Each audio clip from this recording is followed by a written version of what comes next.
रामटेक विधानसभा निवडणुकीमध्ये अपक्ष उमेदवार राजेंद्र मुळक आणि महायुतीचे उमेदवार आशिष जयस्वाल यांच्या प्रचारार्थ लावण्यात आलेल्या बॅनरवर विवाद निर्माण झाले असून जयस्वाल समर्थकांनी मुळक समर्थकांना जीवे ठार मारण्याची धमकी दिली, तर या प्रकरणामध्ये रामटेक पोलिसांना हस्तक्षेप करण्याची वेळ आली आहे। रामटेकला शिवसेना शिंदे गटाचे उमेदवार आशिष जयस्वाल यांच्या प्रचारासाठी मराठी अभिनेत्री उषा उसगावकर रामटेक येथे आल्या होत्या, ज्यात जयस्वाल समर्थकांनी मनोहर भगत यांची कुठल्याही परवानगी न घेता त्यांच्या घरासमोर व घराच्या गच्चीवर शिवसेनेचे बॅनर लावले। याच प्रकरणावरून गुरुवारी सकाळी दोन्ही गटाच्या समर्थकांमध्ये वादविवाद सुरू झाले।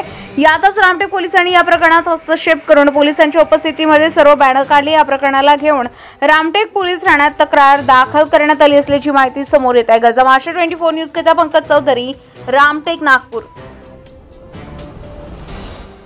काल इथे सिनेचा कार्यक्रम झाला, त्याच्या निमित्ताने इथं घरावरती माझ्या घरासमोर पोस्टर बांधले।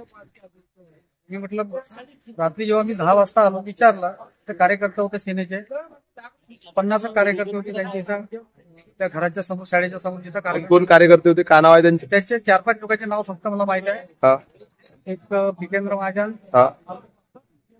राजेश किंमतकर आणि साखरे म्हणून होता एक, दुसरा सुमित कोठारी। अच्छा, सुमित कोठारी, असे 4-5 जण हे याच्यासोबत तोंड वाजलं।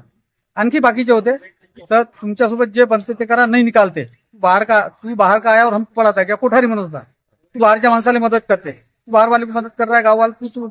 मैं बोला मैं भी तो यार रामटेक से आया हूँ, भिल्लेवाड़े से आया, तो तू अभी यहाँ वहां से आया और हमको सिखा रहा है, बोले राजकारण। और धमकी दी है, कौन निकालता है तो हम देखते, नहीं निकालते बोले। हाँ, अगर तुमने कुछ निकाले भी तो तेरे को जान से मार डालेंगे बोले। ताज्या घडामोडी आणि बातम्या जाणून घेण्यासाठी गरजा महाराष्ट्र 24 न्यूज या आपल्या YouTube चॅनलला सबस्क्राईब करा आणि बेल आयकॉन दाबायला विसरू नका, जेणेकरून आपला व्हिडिओ आल्याची ताजी खबर तुम्हाला ताबडतोब मिळेल।